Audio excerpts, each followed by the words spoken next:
여러분 안녕하세요. 오늘은 정말 끔찍하고 섬뜩한 이야기를 들려드리려고 합니다. 이 이야기는 실제로 일어났던 일을 바탕으로 한 것인데 강령술이나 흉가 체험이 얼마나 위험한지를 보여주는 사례입니다. 한번 들으시면 절대로 흉가에 가고 싶은 마음이 사라질 것입니다. 이 이야기의 제보자는 정말 특별한 분입니다. 바로 5대째 무당 집안 출신으로 어릴 때부터 귀신을 보고 경험하며 자란 분입니다. 이분의 아버지가 지금 5대째 무당이시고 집안에서 업을 닦는다고 표현하신다고 합니다. 그래서 이분은 어렸을 때부터 지금까지 살아오면서 귀신이라는 존재와 매우 밀접하게 살고 있습니다. 그런 분이 보안업체에서 야간 경비 업무를 하고 있었습니다. 12시부터 새벽 5시까지 순찰을 돌면서 보안 업무를 담당하고 있었는데 어느 날 신입 직원과 함께 오리엔테이션식으로 근무하게 되었습니다. 그 신입 직원을 강수라고 하겠습니다. 새벽 2시쯤 갑자기 이상한 일이 벌어졌습니다. 강수가 갑자기 몸을 떨기 시작하더니 키득키득 웃기 시작했습니다. 그러면서 혼잣말로 나는 널 놓치지 않아. 넌 내 손에서 벗어날 수 없어라고 말했습니다. 제보자는 그 말이 너무 섬뜩해서 아직도 기억하고 있다고 했습니다. 제보자가 강수를 깨우려고 계속 흔들었지만 전혀 깨어나지 않았습니다. 그런데 갑자기 등 뒤쪽에서 소름이 돋으면서 뒤를 돌아보니 제보자가 봤던 수많은 영혼 중에서도 정말 특이한 영혼이 있었습니다. 중학생 남학생처럼 보이는 영혼이 한 손에 고무 인형을 들고 있었습니다. 그 영혼은 강수를 쳐다보면서 계속 웃고 있었고 강수가 하는 말과 똑같이 너는 나를 벗어날 수 없어라는 말을 계속 반복했습니다. 제보자가 그 영혼에게 말을 걸어보았지만 그 영혼은 제보자에게는 전혀 신경을 쓰지 않고 계속 강수만 쳐다보고 있었습니다. 거의 30분 동안 그런 상태가 계속되다가 강수가 갑자기 정신을 차렸습니다. 강수는 깨어나자마자 죄송합니다. 제가 또 무슨 말을 했나요? 라고 물어봤습니다. 자신이 뭘 했는지 전혀 기억하지 못하고 있었습니다. 제보자는 일단 야간 근무를 끝내고 나서 얘기하자고 했습니다. 야간 근무를 마치고 국밥집에서 아침을 먹으면서 제보자는 강수에게 자신의 이야기를 했습니다. 너는 믿지 못하겠지만 내가 좀 귀신을 보는 사람이다. 어젯밤에 내 곁에서 나타난 귀신을 봤다고 말했습니다. 그리고 혹시 무슨 일이 있었는지, 어디를 갔다 왔는지, 무슨 일에 얽혔는지, 주위에서 근래에 돌아가신 분이 있는지 물어보았습니다. 여기서부터 정말 중요한 이야기가 시작됩니다. 강수는 며칠 전에 친구들과 오랜만에 만났다고 했습니다. 만나서 술을 한잔하고 놀다가 갑자기 어떤 친구가 그 동네에만 있는 흉가에 대해서 얘기를 했다고 합니다. 날씨도 더운데 그런 흉가에 가서 술 한잔을 더 하자고 제안했습니다. 강수는 원래 겁이 많은 성격이라 절대 안 간다고 했지만 친구들의 분위기에 휩쓸려서 결국 그 흉가로 가게 되었습니다. 함께 간 친구는 3명이었는데 첫 번째 친구 민호는 장난기가 많은 친구였고 두 번째 친구 준석은 내성적인 친구였습니다. 세 번째 친구 태영은 군대에서 특수임무를 담당했던 친구였습니다. 당시는 강령술이 한창 유행할 때였습니다. 태영이 술을 먹으면서 우리 이렇게 술만 먹으니까 재미가 없다. 재미가 없으니 우리 한번 강령술이라는 걸 한번 해보자고 제안했습니다. 강령술을 하려면 여러 가지 재료가 필요했습니다. 인형도 필요하고 초도 필요하고 소금도 필요했습니다. 주위에 편의점이 있어서 다른 건 다 구했는데 인형이라는 재료가 없었습니다. 그런데 태영이 그 흉가 안쪽에 있는 창고에 가서 인형을 어디서 구해왔습니다. 그 창고 쪽에 인형이 있었던 것입니다. 인형을 갖고 와서 강령술을 시작했는데 그때에는 아무런 일이 없었습니다. 하지만 문제는 그 다음 날부터 시작되었습니다. 이게 참 말하기가 조금 어려운 내용인데 순화해서 말씀드리겠습니다.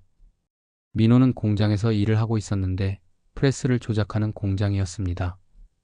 끔찍한 일이지만 그 친구가 일을 하다가 그 기계에 두 손이 걸려서 두 손을 잃는 사고를 당했습니다.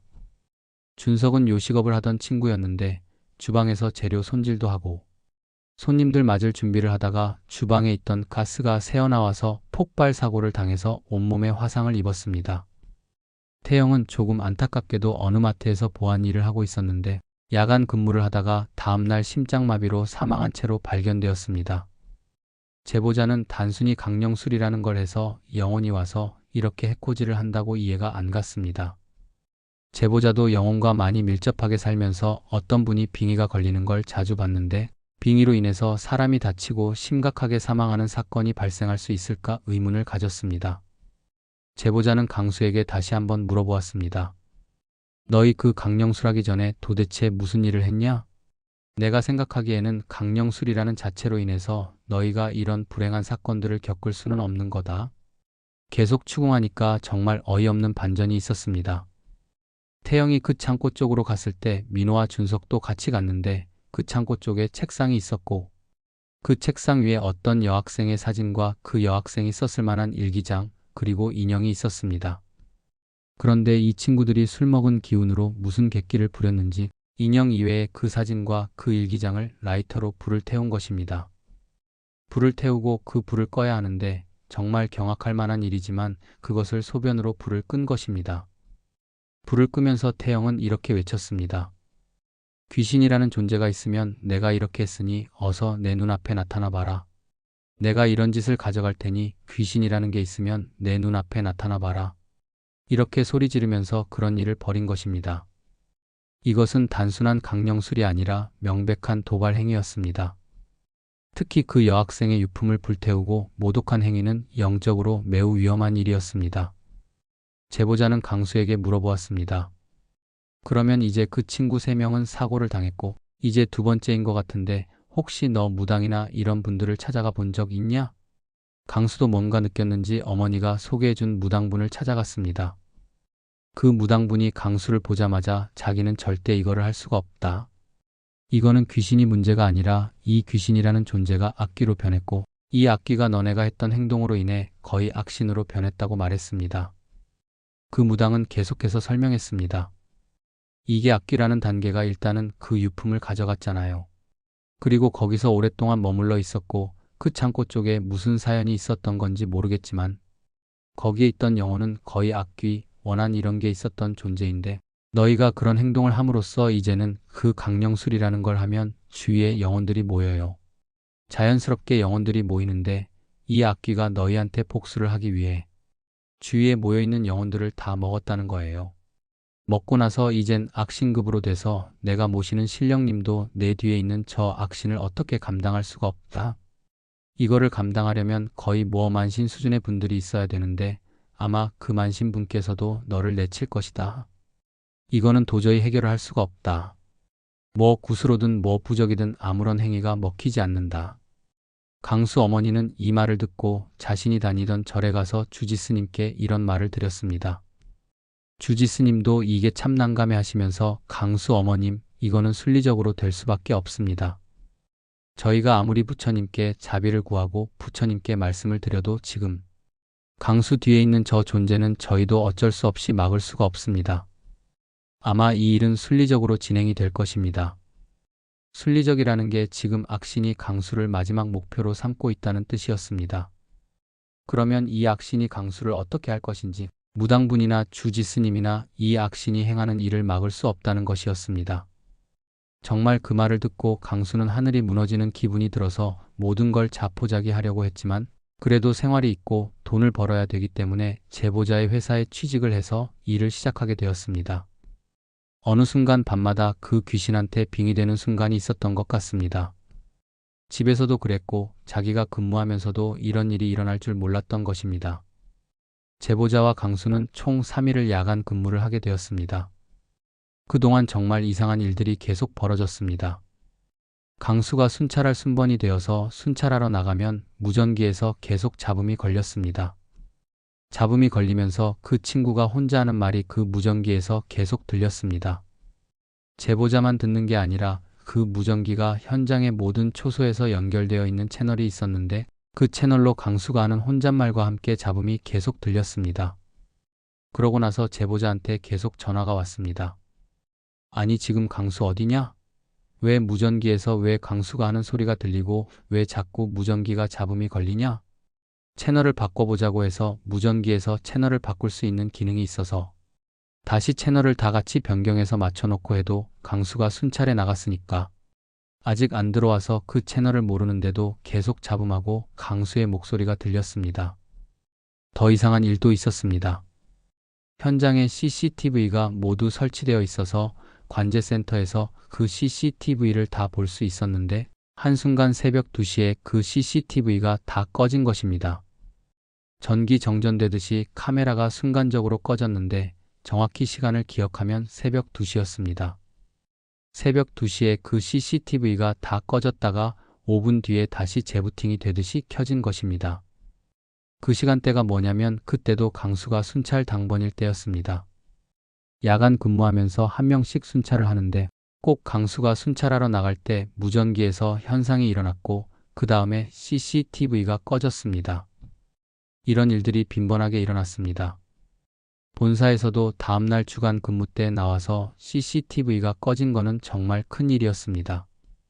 그 CCTV가 꺼졌다는 게 정말 예를 들어서 어떤 세력에 의해서 꺼진 것일 수도 있고 현장이 약간 조금 중요한 업무를 보는 분들이 계시는 곳이었기 때문에 공사 현장이 아니라 공사 현장 옆에 있는 사무실 같은 곳에 설치했던 CCTV가 동시에 꺼졌다는 게 말이 안 되는 거였습니다. 이게 고장으로 인해서 이렇게 꺼질 수가 없다 해서 본사에서 나와서 난리가 났고 제보자도 집에 못 가고 주간 근무 때 실장님한테 붙잡혀서 추궁당했습니다. 도대체 무슨 일이 있었냐? 너희 근무할 때 아무런 일 없었다. 근데 이게 꺼진 거다. 계속 설명을 해도 그게 말이 안 된다면서 계속 추궁당했습니다. 어찌저찌 해서 3일 야간 근무가 다 끝났습니다. 이렇게 수많은 일을 겪으면서 무사히 일단은 끝났는데 야간 근무 끝나는 날 강수랑 같이 아침을 먹고 저녁에 출발을 하려고 했습니다. 각자 집에 가서 조금 씻고 좀 잠을 자야 그래도 저녁에 움직일 수 있을 거라고 생각해서 각자 집으로 갔습니다. 제보자도 집에 가서 씻고 딸을 오랜만에 봐서 놀아주고 그 다음에 잠을 잤는데 한두 시간 정도 지났을 때 계속 전화벨이 울렸습니다. 그런데 잠을 자기 전에 정말 이상한 꿈을 꾸었습니다. 꿈에 제보자가 전날에 봤던 영혼이 나와서 제보자를 보면서 하는 말이 내가 소멸될 것을 안다. 내가 이 일을 방해하게 되면 너와 내 가족들을 모두 해치겠다라고 말했습니다. 신기한 게 그 영혼이 그때는 웃으면서 얘기하는 게 아니라 울면서 얘기했습니다. 뭔가 경고하는 게 아니라 제보자한테 부탁하듯이 말했습니다. 그러니까 막지 말라. 내가 하는 일을 막지 말고 내가 개입하게 되면 내가 소멸될 거라고 안다. 소멸될 거라고 안다. 하지만 나는 그래도 이 일을 진행할 거다. 나는 이 강수를 가만두지 않겠다. 그것을 계속 울면서 얘기했습니다. 그러면서 울면서 얘기하다가 제보자가 잠에서 깼는데 옆에 있던 아내가 깜짝 놀라고 있었습니다. 제보자의 머리에 있던 베개가 제보자의 눈물로 완전히 젖어져 있었습니다. 그니까 제보자가 자면서 울고 있는 걸 모르고 잔 것입니다. 옆에 있던 아내는 그걸 보고 제보자를 깨우려고 했지만 제보자가 안 일어났다고 했습니다. 제보자가 계속 우니까 뭔 일인가 해서 계속 깨웠지만 안 일어나고 계속 울면서 잠들어 있었습니다. 제보자는 가끔 영혼을 마주치게 되면 그 영혼이 느끼는 감정을 제보자가 가끔 느낄 때가 있다고 했습니다. 일어났는데 뭔가 화나면서도 굉장히 슬픈 감정이 있었고 그것을 출근할 때까지 계속 그 감정을 갖고 있었습니다. 제보자의 할머니가 그럴 때 영혼과 얽힐 때 조심하라고 집안에서 내려오는 목걸이 같은 나무 패를 항상 지니고 있었는데 그것을 다시 꽉 잡으면서 마음의 안정을 취했습니다. 그 영혼이 제보자한테 해코지를 못했던 건 아마 그 패 때문인 것 같다고 했습니다. 그리고 자기가 소멸될 거라고 아는 것도 제보자한테 해코지를 하면 제보자 집안에서 모시는 신령님이나 그분들한테 소멸될 거라고 알기 때문에 그래도 이 강수라는 친구를 놔주지는 않겠다라고 경고를 한 것 같다고 했습니다. 그렇게 자다 일어나서 다시 샤워하고 출근을 했는데 1시간 정도 지났을 때 계속 전화벨이 울렸습니다. 전화벨이 울리고 메시지 오고 카카오톡 오고 막 계속 그러길래 제보자도 모르게 깼습니다. 전화를 받았는데 여기 경찰서입니다 라고 하는 거였습니다. 갑자기 경찰서에서 전화가 온 것입니다. 무슨 일이십니까? 했더니 혹시 강수 아십니까? 그래서 예, 저희 직원인데 무슨 일 때문에 그러십니까? 라고 했습니다. 경찰관이 말하기를 강수가 제보자랑 헤어지고 집에 갔는데 집안에서 지퍼 라이터 기름을 자기 몸에 뿌리고 극단적인 선택을 했다는 것입니다. 제보자랑 헤어지고 나서 집으로 가기로 했는데 그날 지퍼 라이터 기름을 온몸에 뿌리고 극단적인 선택을 해서 병원에 응급으로 갔는데 사망을 했다는 것입니다. 극단적인 선택으로 인해 사망을 했는데 핸드폰을 보니까 마지막으로 연락했던 게 제보자였던 것입니다. 그래서 제보자한테 연락을 해서 경찰서로 나와서 진술 좀 해달라고 했습니다. 도대체 그 시간에 강수가 어떤 생각을 했고 무슨 일이 있었는지 진술해달라고 했습니다. 제보자도 부랴부랴 잠자다가 옷을 입고 차를 몰고 경찰서로 바로 갔습니다. 갔는데 강수 부모님도 경찰서에 와 계셨고 그래서 진술이 시작되었습니다. 부모님이 제보자한테 물어보셨습니다. 혹시 뭐 강수한테 무슨 말 들으신 거 없냐? 혹시 무슨 일이 있었냐? 혹시 뭐 회사에서 무슨 일이 있었냐? 근데 전혀 아무런 일이 없었습니다. 그래서 제보자는 사실대로 아니 강수 아무 일 없었고 그리고 그 전화상의 모든 것들이 요즘에 핸드폰은 통화가 녹음이 되니까 통화 녹음된 부분을 형사분이 들으셨는데 어디 가시기로 했던 거 아니냐? 라고 물어보니까 아니 저희가 급한 일이 있어서 강수같이 가기로 했다. 그것 말고는 없다. 아무런 일도 없었고 아무런 전조 증상도 없었다. 강수가 제보자한테 극단적인 선택을 한다는 말도 한 적 없고 그런 상태도 아니었다고 진술했습니다. 그렇게 진술이 끝나고 그 다음에 극단적인 선택한 시신은 바로 인계가 안 된다고 했습니다. 검사의 허락이 있어야 가족분들한테 장례를 치를 수 있게 인계가 된다고 했습니다. 그래서 바로 장례식은 안 했고 한 이틀 뒤에 장례식이 치러진다는 소식을 듣고 제보자는 직원분들과 그래도 같이 근무했던 직원이니까 함께 강수 장례식장을 갔습니다. 거기서 조문을 하고 나오려고 하는데 강수 영정 사진 앞에서 웃음소리가 들렸습니다. 웃음소리가 계속 들리길래 장례식장 안에서 누가 웃으면 안 되는 거잖아요. 그런데 딱 영정 사진을 봤는데 거기서 진짜 충격적인 걸 봤습니다. 제보자가 봤던 수많은 영혼들 중에 이런 귀신은 없었다고 했습니다. 제보자가 이때까지 살아오면서 수많은 영혼들을 봤지만 저렇게 행동하는 영혼은 한 번도 보지 못했다고 했습니다. 어떻게 행동을 하냐면 강수 영정 사진 앞에서 춤을 추고 있었습니다. 웃으면서 춤을 추고 있으면서 눈에서는 피눈물이 나고 있었습니다. 정말 정확히 봤다고 했습니다. 춤을 추면서 웃으면서 눈에서는 피눈물이 나고 있었습니다.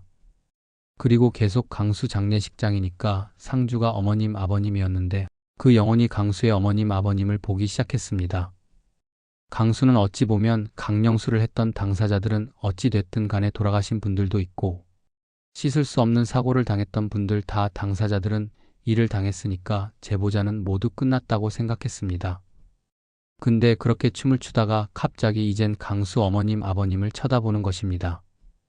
정말 조문 끝나고 나오면서 항상 제보자와 교감하는 집안의 신령님이라고 할게요. 이제 그분과 대화를 나누었습니다.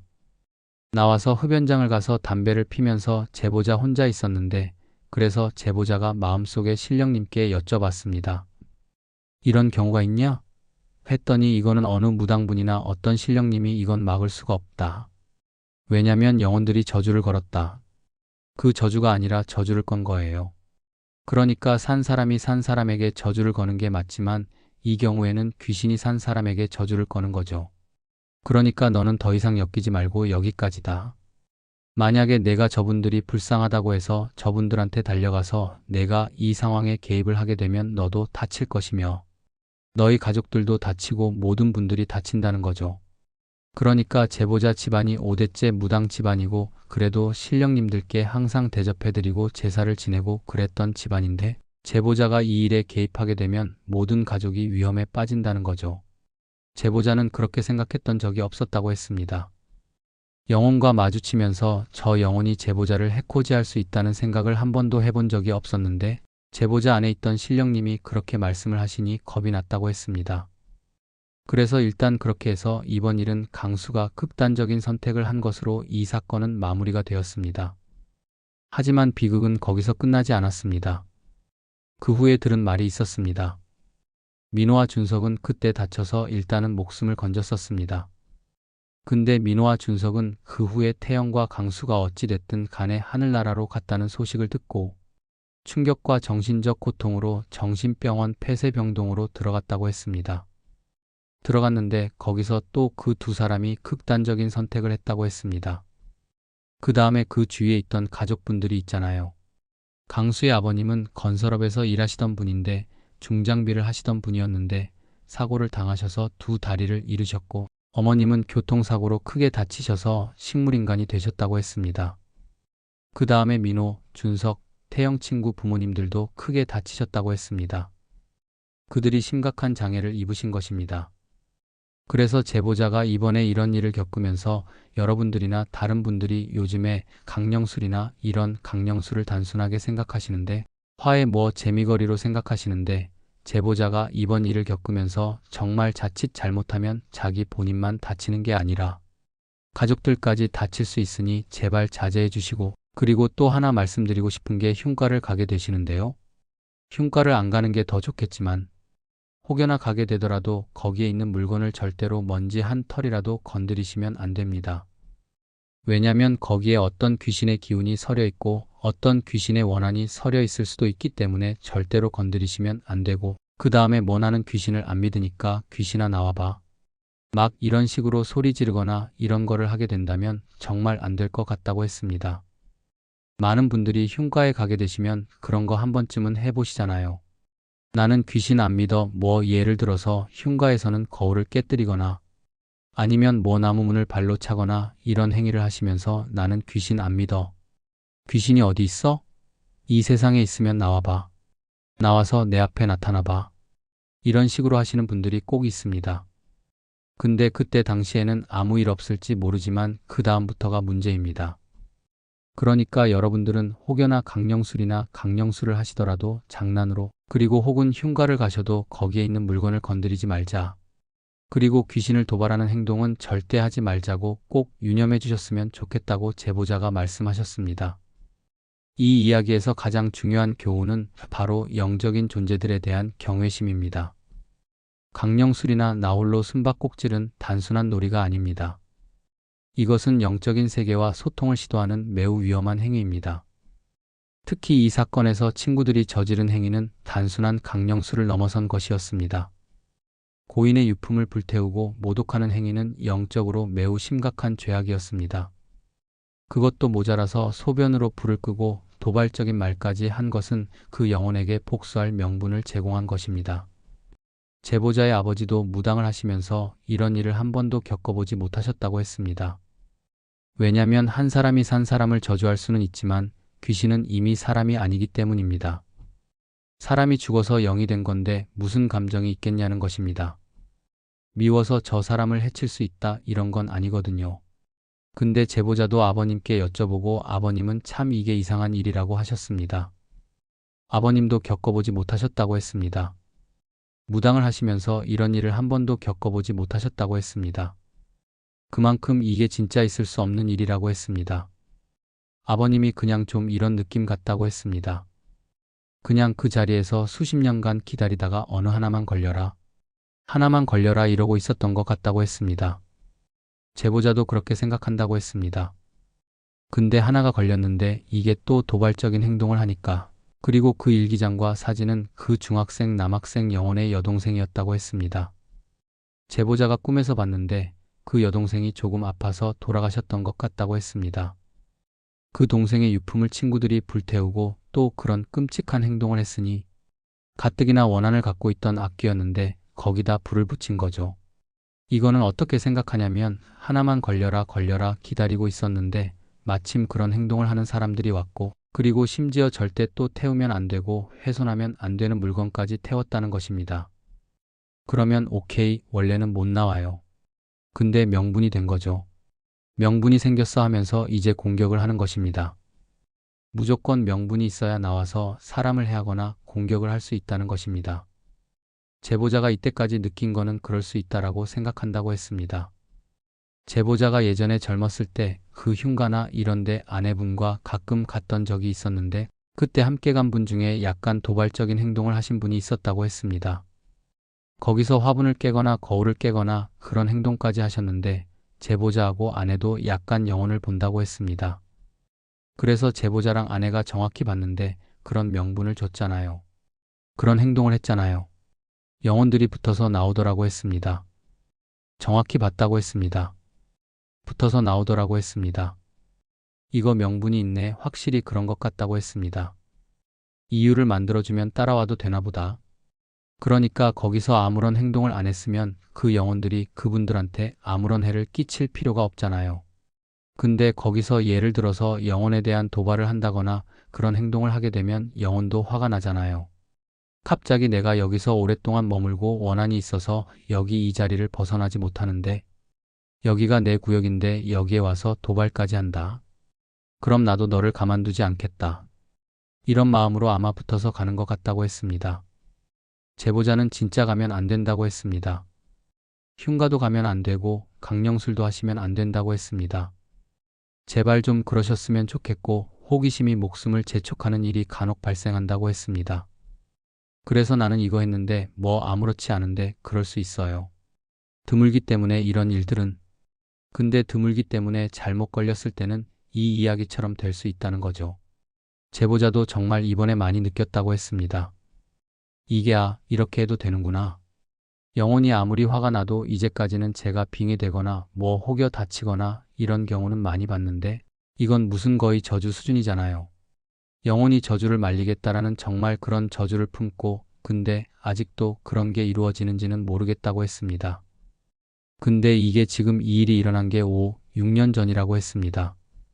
코로나 전에 일어났었던 사건인데 과연 그 영혼은 자기의 한을 다 풀고 민호, 준석, 태영 그리고 강수 가족들까지 용서를 했을까 아직 제보자는 의문이라고 했습니다.